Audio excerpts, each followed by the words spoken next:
This is our third in a series of video histories of our important forests in the state of Georgia. I'm Bill Consoletti, the Georgia Division Historian, and this afternoon we're interviewing Mr. Bill Barton of Union Camp. It's the 14th of December, 2007, and we're here at the Armstrong Center in Savannah. Mr. Bill, you told me earlier that you were born in 1923 in Canton, North Carolina. Right. Could you tell me a little bit about Canton? Canton was a small town of about 5,000 people, and the main industry there was the Champion Paper and Fiber Company, and almost everybody worked for the company.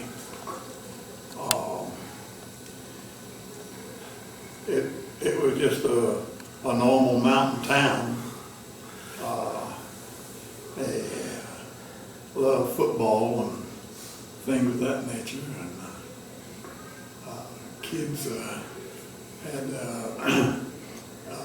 had a lot of good geography there, being that it was in the mountains and all. It's cool in the summertime and cold as mischief in the wintertime.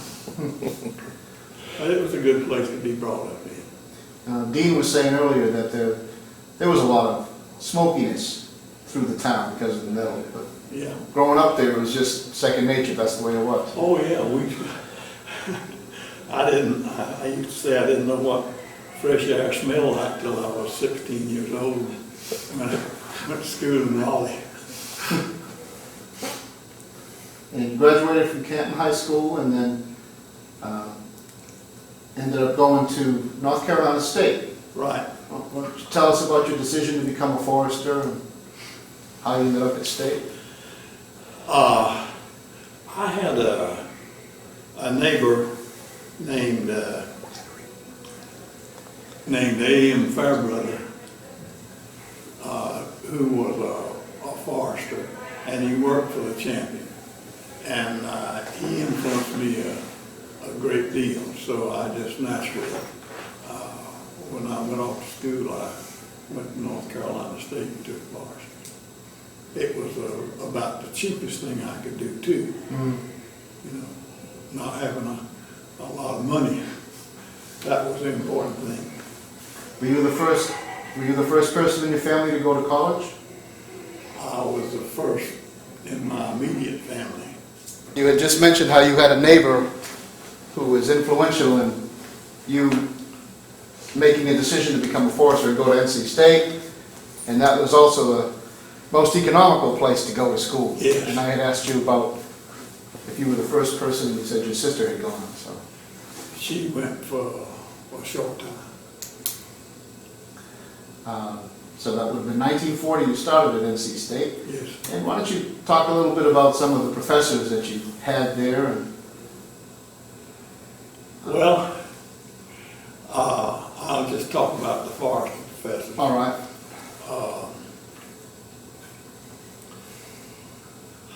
Dr. Hoffman was the head of the School of Forestry at North Carolina State when I entered in 1940, and he was a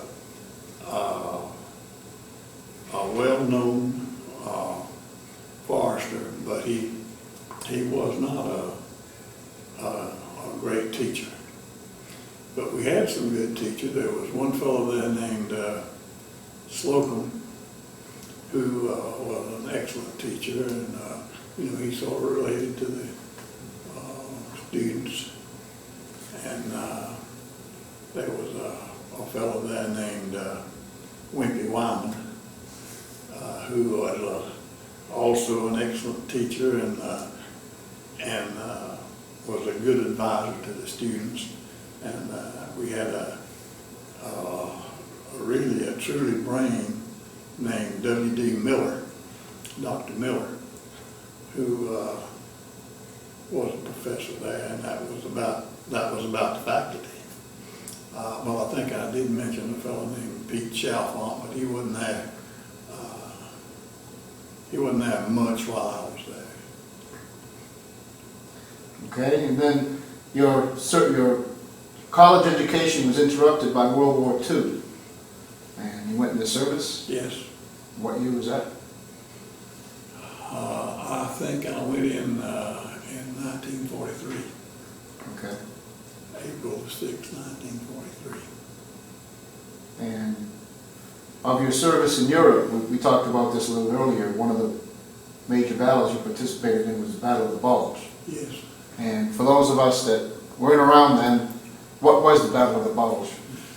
The Battle of the Bulge was an effort on the part of the Germans to break through to Belgium, and it got the name because it did bulge out. They got started, and it was sort of a finger sticking out toward Belgium, but we cut it off. It didn't last too long because we had an effort from the north and from the south, and just cut it off, and it died. The Battle of the Bulge died. Yeah. And that was like late December 44 into early 45, as I recall from reading about it. I'm pretty sure. I'm not sure. Yeah. The reason I know a little bit about that is I had an aunt whose brother died in the Battle of the Bulge, and her mother got a certified history of World War II as a Gold Star mother, and she gave it to me. Oh, I see. So Yeah. I remember the story from him being in that battle and dying in it. His name was Fred Luby. You never knew Who? Fred Luby? No. You never knew him. No. Just thought I'd ask. So, the war ends, and you end up staying in the service until 46. A lot of the GIs never got out right away. You had to wait. Oh, I had to wait our turn, really. Of course, we wanted to get out, but I'm pretty sure it was 1946 when I got out. And then you went back to school. Went back to school and graduated in 1947, spring of 1947. Okay. And then for your first forestry job, where did you end up going? I went with South Carolina State Commission of Forestry in Campton, South Carolina, Okay. as I think we called ourselves working circle foresters. I'm Okay. not sure that's right, but I think that is. And who was the state forester then? Charles Flory. Okay. So you actually got hired by him back then, is that? I think this other professor, Professor Wyman, hired me. But I'm sure Mr. Flory had to give it his blessings. Okay. And then from what we talked about earlier, you worked for them about 10 years and then started with Union Camp. Yeah. I think I worked for 9 years. For 9 years? More exact. Okay. Long time. I shouldn't have stayed that long, really. Why is that? Well, it wasn't quite that demanding and meaningful job. I wish I'd have gone with the company a lot sooner. All right. Well, when you started with Union Camp, where were you first stationed?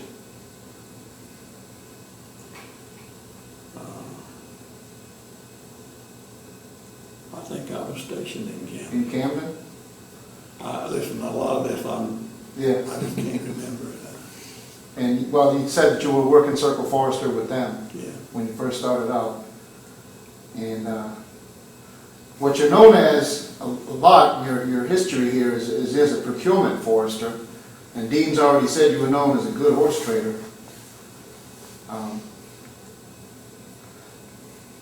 And then your career had you end up in Savannah, and you rose through the ranks. You got any good stories about people from other companies that you had to deal with over the years, or anything special that you recall that you did in procurement? Or? Well, I thought that procurement was about the highest calling for somebody like me. it gave you a chance to use your education and what little common sense you had to get out and log a mill. Mhm. And that's what it was all about. Trying to keep a mill or mills in wood. And I guess now it's a little bit different, but at one time that was quite a chore. Wasn't the Union Camp Mill the largest in the world at one point there? Yeah. You use more wood than any mill in the world. What was their total wood usage on, you remember, on an annual basis there? I'd ad lib it, but I think it was 1.1 million cords a year. Yeah. And that's David Craw asking that question. Over 3 million tons, in other words. Big mill. Yeah. And you know, that had to, you couldn't take 3 weeks off. It had to happen every week. So in the 70s, you were a Savannah region manager, and at one point you asked Fred Heusler's boss if you could get him out of the legal department to come and work for you as a woodman's manager sometime in the 80s. But I asked to get Fred.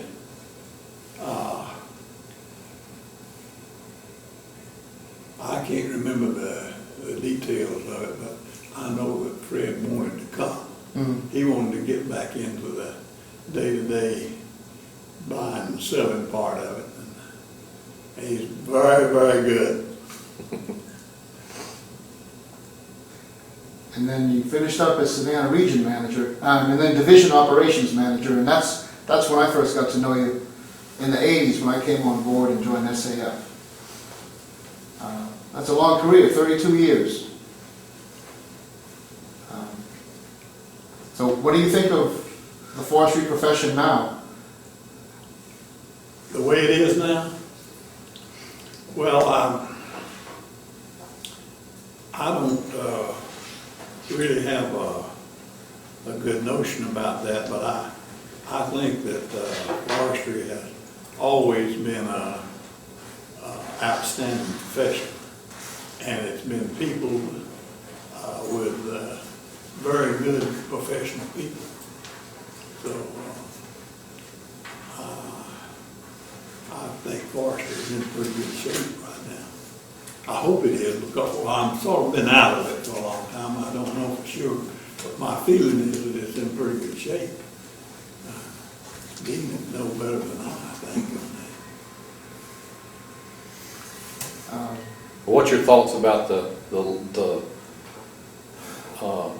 integrated forest products company becoming a dinosaur? I mean, there's only one left in the U.S., that's Weyerhaeuser.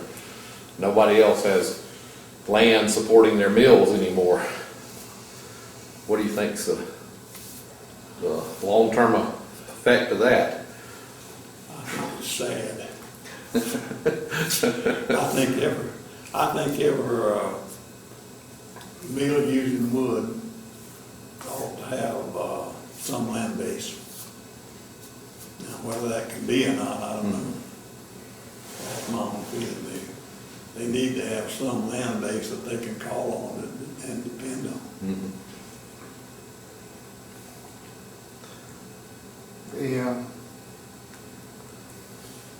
I agree with you. Unfortunately, that's not the way any of the companies have gone, because Wall Street seems to control the fortunes of our publicly traded companies more than the people who know about the land. Yeah. That's been what's happening. We'll see what happens as time goes by. I've heard some people speculate that the companies may want to get back into the land buying and owning business at some point, and then have to pay twice as much as what they sold before or something. We'll see. SAF. You were president of SAF in 1992, and you were past chair of Southeastern Society and a council member. So, to me, SAF means something to you. Why don't you, for our benefit of the foresters and the SAF members will see this after. What do you think of SAF? What do you think of the role of SAF as in foresters' life? Why should people join SAF? Well,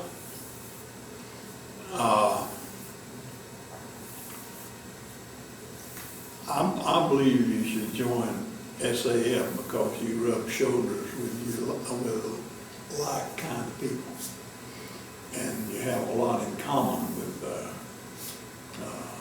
members of SAF.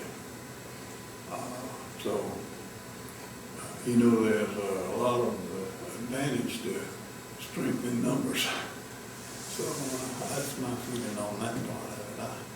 I recall something that Dean told me that, I don't know if you'll remember, well, hopefully it'll come back. It was kind of interesting. It was a meeting in North Carolina, and it was around 1992. I think you were president at the time. And there was some controversy about trying to get foresters in eastern North Carolina having to get a permit to bed, to plant in the wetlands in eastern North Carolina. And there was some lawyer from the Southern Forestry Natural Defense group out of Chapel Hill, and you and he were on a platform. Do you remember that? Oh. Dean, why don't you tell that story? Well, I'm not the one to tell it. Now he was telling me that when you were chair that you, national president, that you actually got to all the Georgia divisions that year and made a visit to them. I don't think that's ever happened. Now having a sitting president visit all the chairs. Yeah. Because I remember taking you around the Pine Mountain chapter up to a meeting. You came out and I remember you. I remember meeting you, Bill. Yep. And we had some kind of discussion about something somewhere, sometime, and it just slipped my mind. That was it. In 92, you came out and you came to our chapter meeting and addressed the group. Okay. Yep. And that was the year I think you went to most of the divisions, most of the chapters in Georgia. And that meant a lot to us. For you to take the time to come out and talk to us on national issues. And GFA, Dean remembers when he came on board with Union Camp in 1979, you were the president of GFA in 79 and 80. Any remembrances about GFA and what you did with them? I don't remember too much about it. I felt like it had something to offer and could strengthen forestry in Georgia and probably in the South. Georgia's a tremendous big wood using state, and I felt like that had a positive. I do too. To be a forester in Georgia, you need to belong to GFA, Yep. especially in industrial forestry. Yep. I've been a member since '81 when I moved here for that very reason. This year you were honored with the John A. Beale Memorial Award from the Society of American Foresters for outstanding efforts over a sustained period by an SAF member in performing forestry through voluntary service to the Society. And that's a great honor. I don't know anybody else. I've never shaken the hand of anybody else who's won that, so I'm proud to know you. Do you have anything else you want to ask, Dean?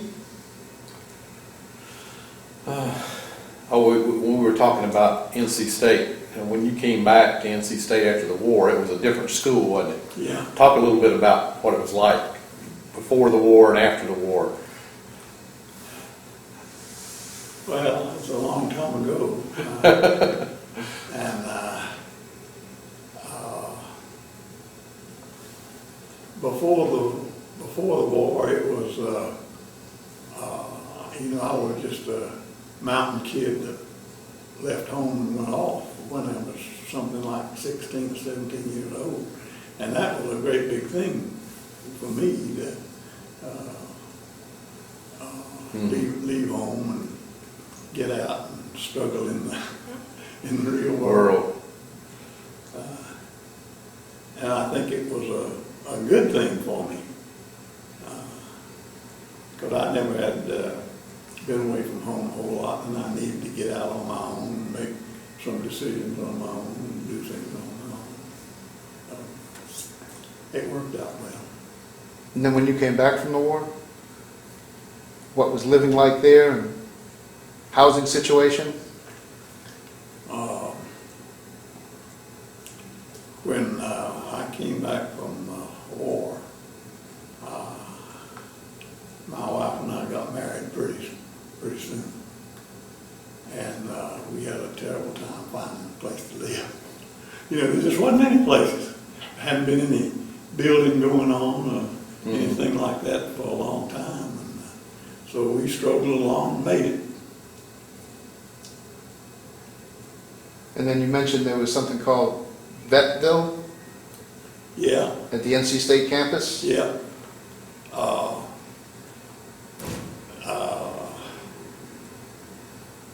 It was, the best I can recall, it was a row of prefab buildings. You know, they just sort of slung up there, and vets that could get them were very lucky. They, you know, hard to find a place to stay in. So I had one friend named Warren Bailey that found a place in Bentonville, and he felt very lucky. His wife's named Ruth Bailey. I'm still in touch with her. That's great.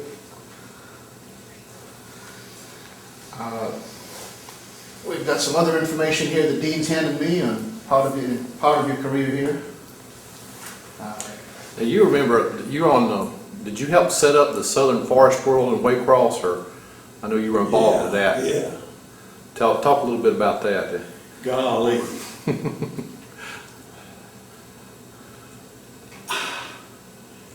My memory escapes me. I can't. Okay. It says that you were president of Southern Forest World from 76 to 86.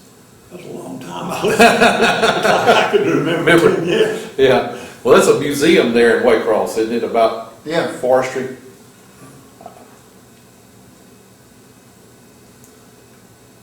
Vice president of the Rocky Creek Logging Company. Yeah. You want to talk a little bit about Floyd and Greeley McGowan? We're interested in characters, and Ernie Allen is another one we want to talk about. Yeah. Floyd McGowan was president of what was it, Rocky Creek, right. And he ruled that with an iron hand. And, he and I sort of locked horns from time to time. And his brother, Greeley McGowan, wouldn't take part in it. He didn't want to get on Floyd's bad side, and I guess maybe he didn't want to get on my bad side either. But we got along all right and finally made it. What memories do you have of Ernie Allen, or working with him? I think that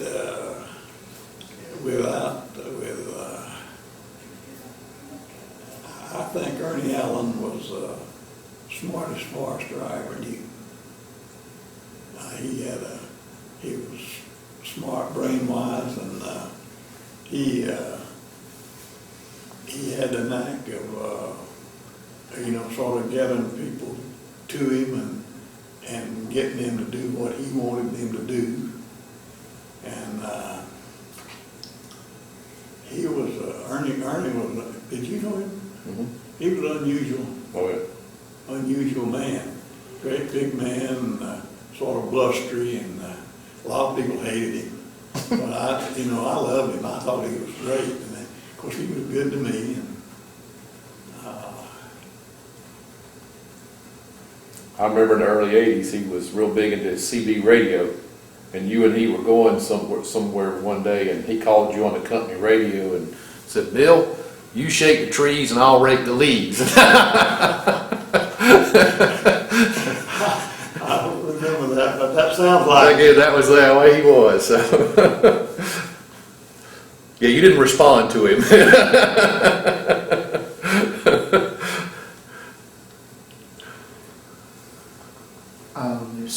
certified tree farmer, Yeah, and past chair of the Abraham Baldwin Agricultural College Forestry and Wildlife Advisory Committee. Director of North Carolina Forestry Foundation in 1980. Adjunct Associate Professor, Department of Forestry, School of Forest Resources, and North Carolina State School of Forestry, Forest Resources Distinguished Alumni, and a member of several different fraternities. So you've been active your whole career and given back, which is really admirable and something for all of us to follow. We go through forestry and life gets busy, and you're either busy running around buying wood, or in my case making maps and keeping data up to date, but it's real important to give back to the profession so that there's something there when you leave. That's my feelings on that. Now you were in Alabama for a little while, weren't you? yeah. What were you doing over in Alabama when you went over there?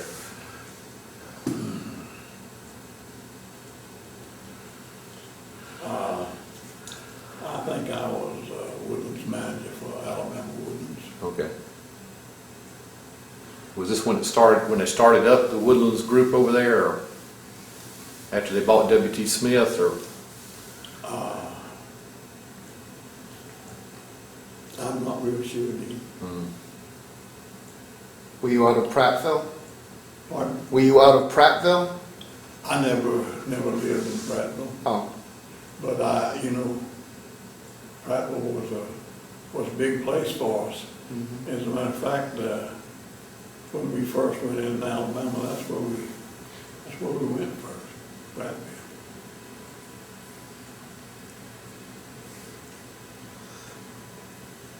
okay, A well, lot of this stuff is a long time off. My memory's just not that good. I'm sorry. I wish I could do better.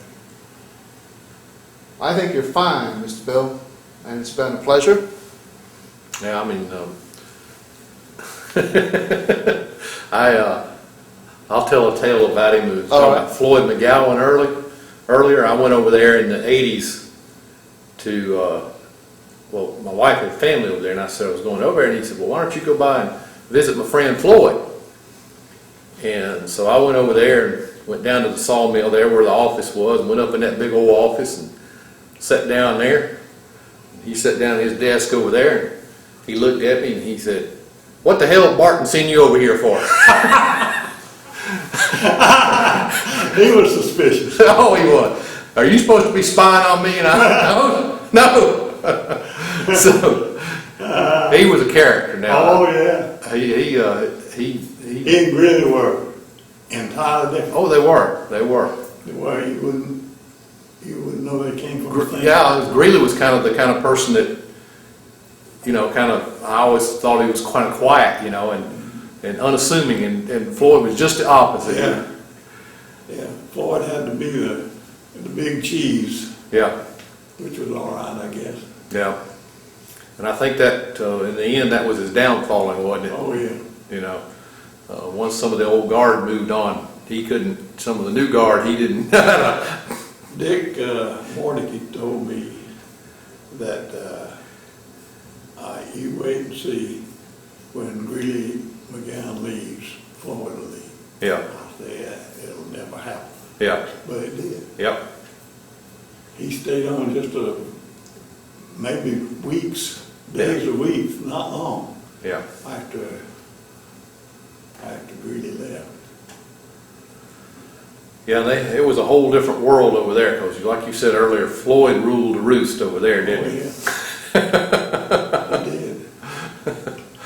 It was I mean, just an entirely different, even like it was like a different company when you went there. Yeah. Hard to get along with. Now, Union Camp was probably one of the larger companies in the harvesting business at one time there, weren't they? Yeah. Bought out several other companies and the company operations and everything. You were instrumental in some of that, weren't you? Yeah. What prompted all that to sort of, always been curious about what sort of prompted that sort of going different from some of the other companies. Getting into the wood business Yeah, out there. yeah.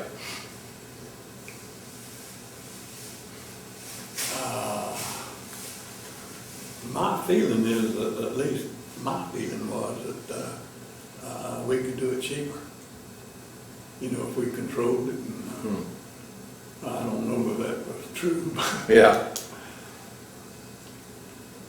Wasn't there some issues in the 70s about control of the wood flow, that there weren't, some of the producers just weren't up to speed with the size of mill that you had there and getting the amount of wood in you needed?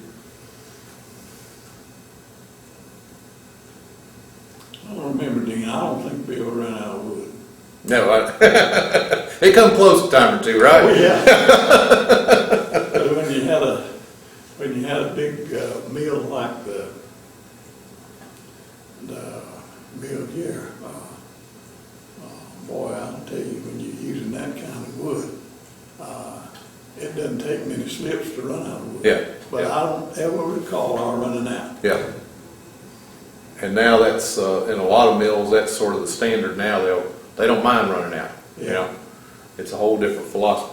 One of the things is that I guess when you were maybe region manager, division manager, at some point someone told me, I guess it was in the early 80s before Union Camp started before they put the longwood system in and Union Camp started shutting down wood yards, that at one point there the Woodlands Division had about 750 employees.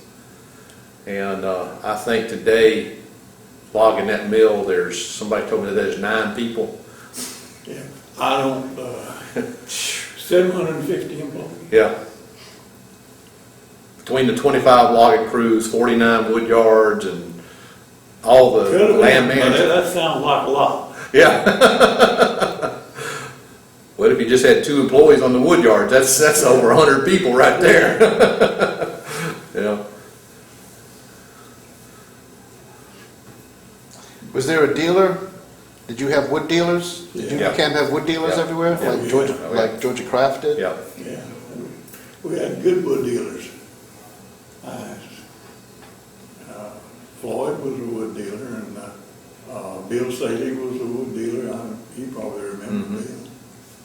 We had them all over. S.A. Allen was one of the first, weren't they? Yeah. Because didn't S.A. Allen, that's right, he was. he move here from like Arkansas or something? Arkansas. To start when the mill started in 35, didn't they bring him in to Yeah. help log the mill or something? Yeah. I don't know what caused him to come here, but he did move here from Arkansas. And you know, that's a pretty big step to take, Yeah, yeah, to come to a new mill. yeah. Well, wasn't the mill here one of the first in the South, in this part of the world, the Savannah mill? Yeah, Kind of a new process. yeah. And at one point there was 7 machines running over there. How many? 7? 7, that's right, Yeah. 7, And now I think there's 3. yeah. 3 left. Well, they added an 8th, and so, but now they're down to It 3. did get to 8 Yeah, it did get to 8. for a short time. Right. And I understand that, I think it was Machine 1, somebody was telling me the other day that they, like the original paper machine, they took it out, sold it to somebody for scrap, and they turned around and sold it, and it's now sitting in China running. That's what I heard. They thought they were getting rid of selling it for scrap, and whoever bought it turned around and took it apart and shipped it to China and sold it to a mill over there. So it's back running. So that would have been a machine that was put in 1935 then, Something right? like that. Yeah. Because they celebrated their 50th anniversary. I remember in 1985 at the mill there, had a rather large to-do over the 50th anniversary.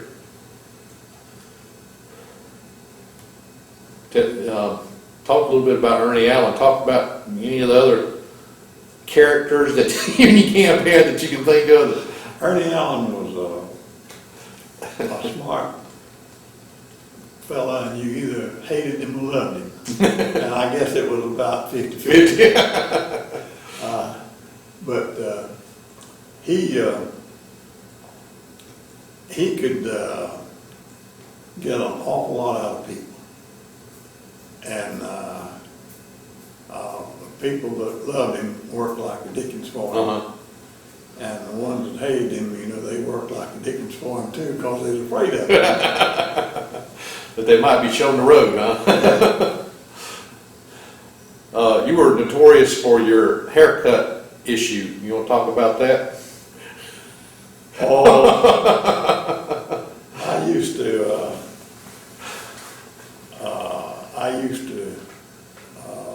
it's more of a fun thing than anything else. It might not sound like fun, but I wanted people to keep the hair cut and closely clipped and well groomed.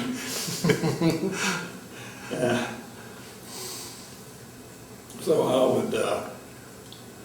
I would meet somebody in the hall and give them a quarter and tell them to go cut a little bit off. And I didn't weigh a lot of quarter, I'd give them. yeah, you did. And a crew cut was the ultimate, right? Yeah. As I mentioned last I night, didn't get that much. you used to draw the smiley, when he was happy with something, you'd draw smiley faces on. Yeah. And then when you really did something well, he'd put a smiley face and he'd put a crew cut on the smiley face. So that was sort of like you'd reached the pinnacle there. So We had a good time though, didn't we? oh, we did. Yep. The business has changed. Let me tell you, it's not as much. Even though we worked hard, put in a lot of hours and stuff, it was fun. Yeah. And it ain't that way no more. It's it's kind of like. You don't know from one day to the next. Anyway, that's what they said. What did somebody say last night at the meeting? In forest industry now, an optimist is somebody who brings their lunch to work. Who's running Woodlands for Union Camp now? I have no idea. I don't either. I have no idea. But I mean, all they got is just a few procurement folks for the mill, and that's it. You know. Yeah, that's That's right. it. That's all. And they're somewhere else, aren't they? Yeah. And they let go a few more because the melter mill, you know, they just sold it out. So all they need is people from the pulp mill, and a lot of that comes through the supply agreements.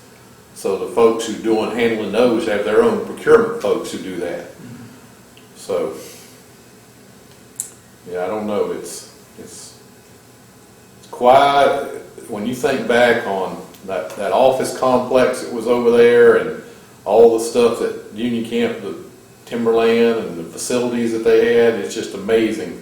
Didn't they just go out there one day and push all that down? Oh yeah, yep, Just destroyed it? Yep. And then, what was it, 2 or 3 buildings, wasn't it? 3 buildings, yep. 3 buildings, good buildings. Yep. I don't know who pulled the string on that. They, that last one, where Jim Pate's office was, it was built, what, 86? So it wasn't even like 20 years old, and they leveled it. But yeah, that was quite a. Right after they moved everybody to Memphis, IP did. They just Yeah, IP did that, didn't they? Yep.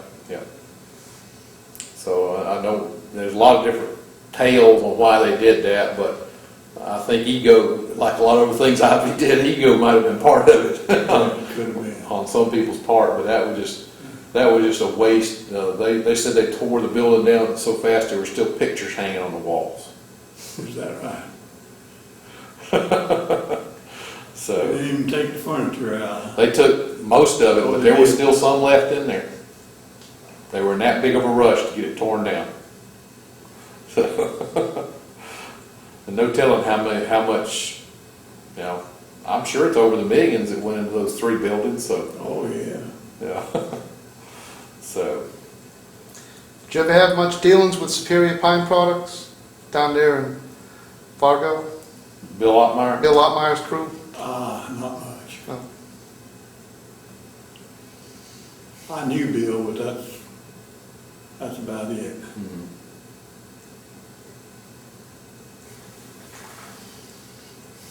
Well,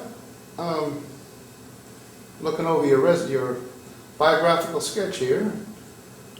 So you worked in Florida for a little bit? I didn't know Yeah. that. Okay. As a matter of fact, On the Seminole Forest down there? yeah. Okay. Let's see.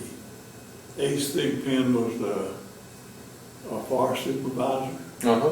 and Ken James was the assistant forest supervisor, and Ace got promoted to maybe district forester or something like Uh-huh.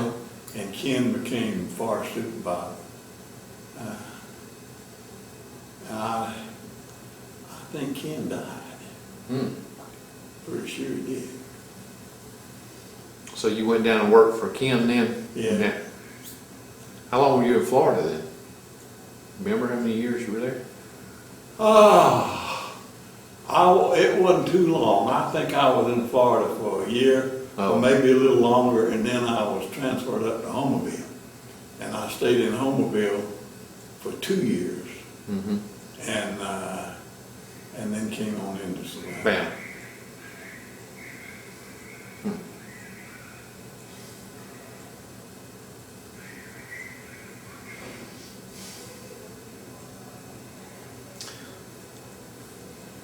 Well, anything else you can think of, forest history-wise in Georgia, what you saw in your career as far as changes and all?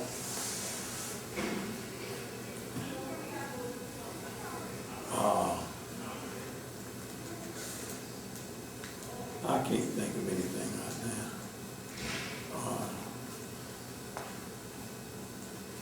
I mean, the forest industry used to employ a lot of people, didn't it, with those shortwood crews and Oh, yeah.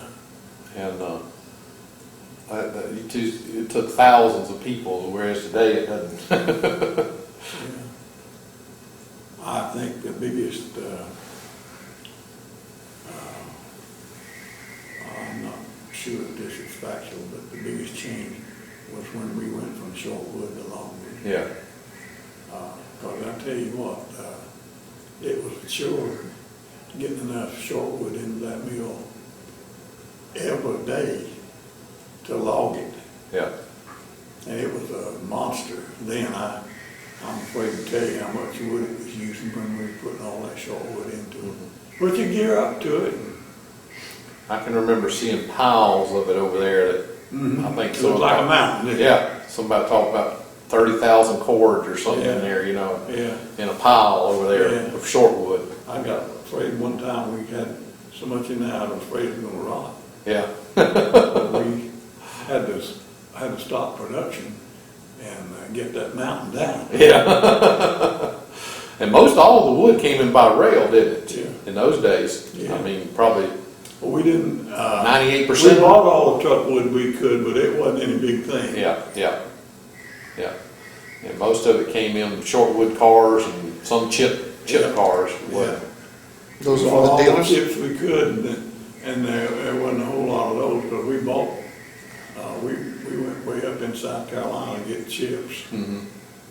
from sawmill. You getting wood out of West Georgia too at that time, weren't you, for the Savannah mill? Yeah, Over around Warm Springs and over in that area? yeah.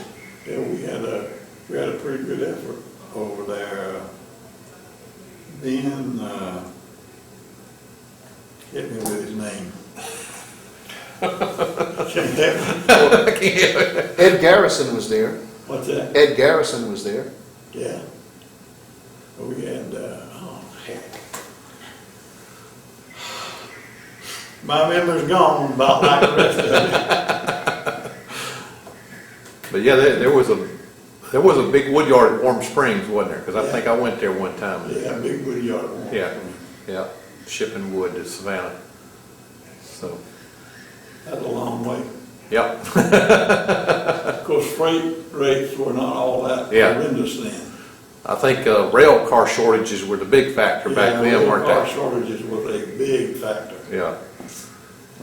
I can remember the old guys talking about the only way some days to get rail cars is put a fifth of liquor out up the switch. I don't doubt that. I never heard that, but I So that's the only way you can get the train crew to stop and drop you off some cars. Is go out there and set a fifth of liquor and switch, and they'd stop then and give you a couple cars.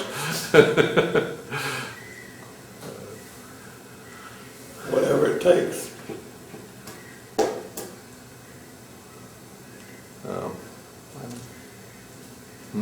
Forestry associations, it says you were past director of the South Carolina and Florida Forestry Associations, and obviously you were involved with the Georgia Forestry Association too. Yeah, I was president of the Georgia Forestry President of Association Georgia one. for a term, longer than a year. And, but, you know, we needed to keep our hand in South Carolina and Florida. Mhm. So I worked with those organizations as much as I could.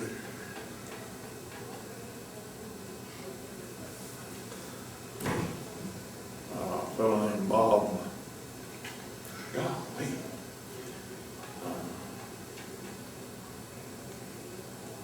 I can see him right now, but I can't make his name jump in my mind. He ran the South Carolina Forestry Association. Wasn't there a Slocum that worked? Was that North Carolina? That was North That's Carolina. North Carolina. Yeah. Bob Slocum. The words, yeah, director there, okay. I don't know whether Bob ever had a principal job in North Carolina or not. He probably did. Hmm.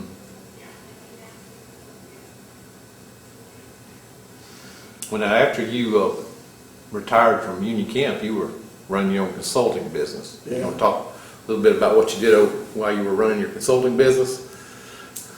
Very little. You made a little bit of money at it, didn't you? Yeah, I made a little money.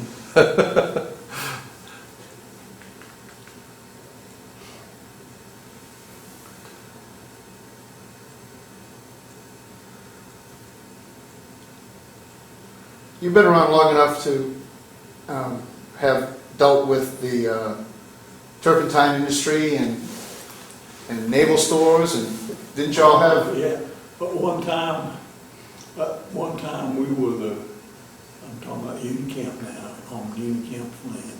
One time we were the biggest naval stores operators in the world. In the world? Yeah, we had more faces than any other naval stores operator in the world. In other words, we had just about everything that was big enough to what we call hang. Mm-hmm. You know, we were jerking rosin out of it. Hmm. Golly, that was probably a mistake. Probably should have. Probably shouldn't have worked quite that much naval stores. Now, who processed it mostly? Was it internally Union Camp processed it? Then you would bring it to a still that somebody else ran? Did you have your own still too? Yeah. Oh, And then, of course, they had the Savannah plant. Bring it in there, and they were probably the biggest.